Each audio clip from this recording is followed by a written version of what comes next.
Well, the Sowetan newspaper is reporting today that at least one Gauteng school has become a haven for criminals. The newspaper's front page detailed how some pupils at Ntombi Senior Secondary basically arrive armed with knives and even pangas. Incidents of drug dealing have also been reported there, and there was an operation in the last 24 hours. And someone who was there was the Gauteng legislature speaker, Ntombi Mekgwe, who joined us tonight on News at Prime. A very good evening to you, Speaker. Thank you for your time. You were at Ntombi yesterday. What did you find upon arrival? Good evening to you and all the viewers. We visited Ntombi as part of our program to visit the schools, firstly when they reopened, but also in between the terms. We also visit just to follow up on the matters that we found in the school. When I arrived, it was around about 8:10. And we expected that by that time, all the children will be in class, because at 7:30, it's supposed to be assembly. Working with the teams that we were with, for example, the South African Police Services were around. They did their own search. It was a random search. Children were not even made aware that we were coming.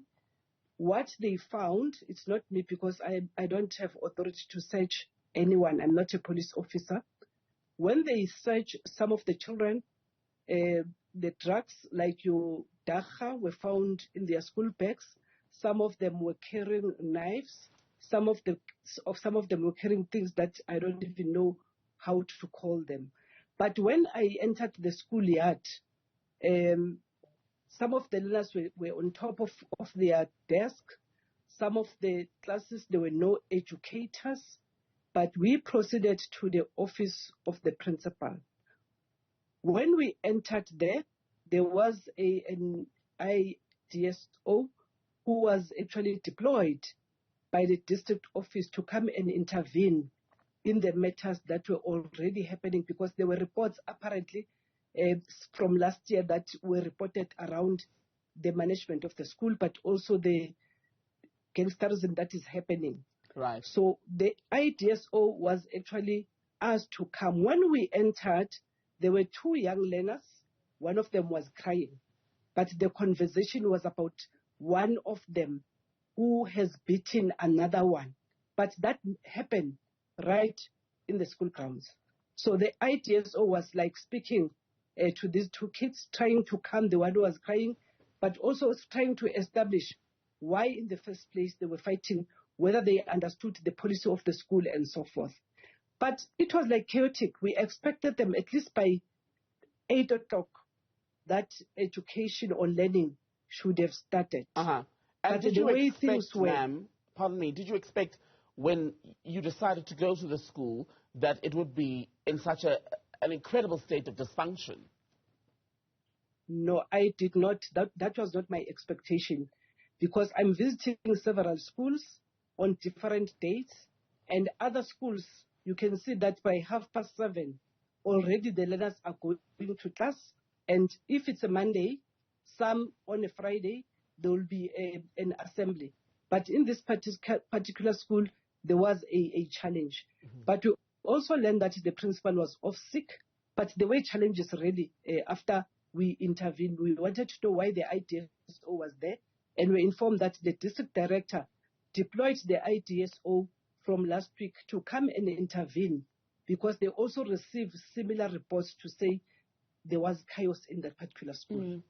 And in the Sowetan report, I was quite disturbed to read about the existence, apparently, within the schooling community and the pupils of 3 gangs, 18 boys, the Wire Gang, and Amavaravara.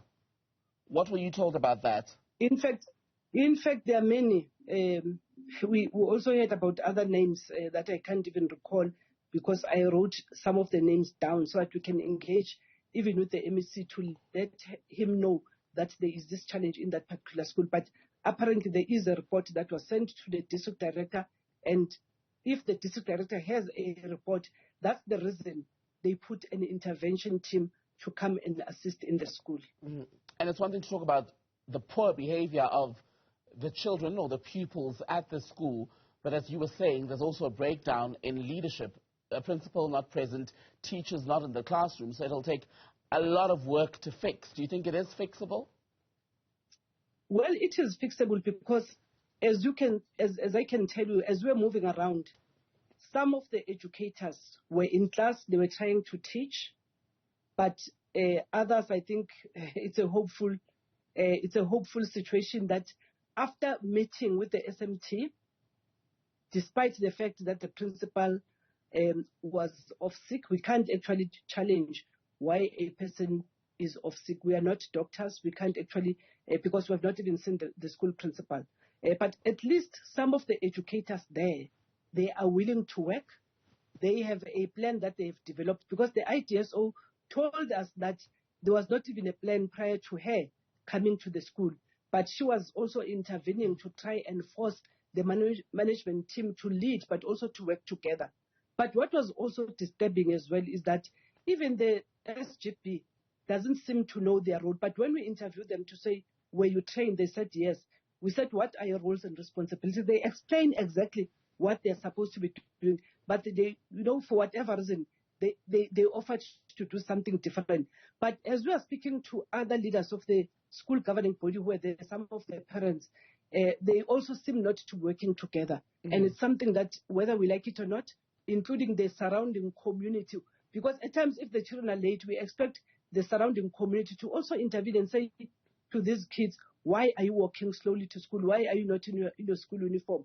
Others were not even wearing school uniform, unfortunately. Right. And just on that, the SGB chairperson, Veli Mahlangu, was quoted in the Sowetan article written about your visit to Gauteng yesterday. And in that report, he basically then says one of the issues that they're facing is that the parents of some of the children at the school are also not interested in getting things right or coming to address some of the issues, because when they're called, in some cases, they don't even bother showing up. So it's a broader decay, a breakdown, it appears, in that area. Well, there were parents who were at the school. For example, one young boy who was not in his school uniform, apparently he's one of the troublemakers. The parents were called. The parent was at the staff room waiting for that meeting to happen.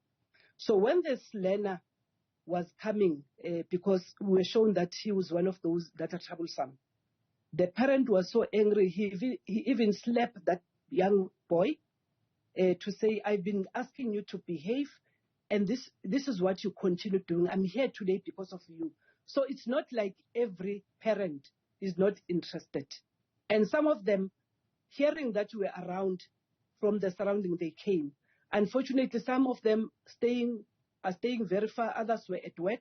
And I think the work of intervening is going to be continuous, because if you have about close to 90 plus learners who are misbehaving, you can't call all the parents in a single day, because we'll never finish to actually interrogate them. But some of them, when we're talking to them, well, some of them are social problems that are within the society. Some of them are personal problems that we need to actually get social workers to speak to these learners, because some of them are saying they wanted to fit in. But also, what is also disturbing is that even those that are not part of that school environment, coming from outside, they come to the school premises to destabilize the school. I'm talking about boys and girls who are not actually school. It means this thing starts within the community, and it impacts negatively on the schooling. But I think we do have hope with the intervention that has been put by the district office, but also the willingness to the SMT that we found in place. But I think also you'll know that if, for example, the principal is off sick, the acting deputy principal was made to act again. So now this educator is acting on two positions. So what we were requesting from the IDSO to actually speak to the district director to ensure that at least let us normalize management, because if you don't have a team that has been appointed officially, it becomes difficult. No one might want to listen to the other. But I can assure you, all is not lost, because some of the parents who came, others don't even have children who are attending the school, but they are interested. They want to work with everyone to ensure that everything works in that particular school.